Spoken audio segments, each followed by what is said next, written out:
Hello বাচ্চারা, চলো আজকে তোমাদেরকে আমি বিরিয়ানি রান্না করা শেখাবো। বিরিয়ানি রান্না করার জন্য প্রথমে আমি বিদেশ থেকে আমদানি করে এনেছিলাম উটের মাংস। এখানে 3 কেজির মতো উটের মাংস আছে, তোমরা যে কোনো মাংস ইউজ করতে পারো।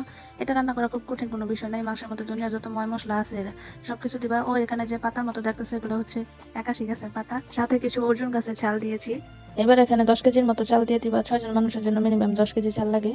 তারপর চালটা দিয়ে খুব ভালোভাবে নাড়াচাড়া করে নিবা। না যদি পারো বিয়ে বাড়িতে ব্যবহার করা যে ডেক্সি গুলো, এগুলো ইউজ করবা। যত বড় ডেক্সি হবে তত মজা হবে, বুঝতে পারছো?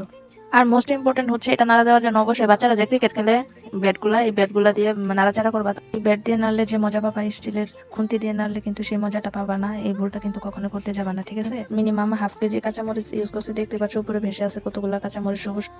তারপরে এখানে দিয়ে দিবা 5 লিটারের মতো দুধ আর 2 লিটারের মতো পানি। এগুলো দিয়ে খুব ভালোভাবে নাড়াচাড়া করে নেবা। এরপর এখানে কিছু বাদাম দিয়ে দিবা। দুনিয়াতে যত বাদাম আছে সবকিছু ইউজ করতে পারো, কিন্তু আমার কাছে কোনো বাদাম ছিল না।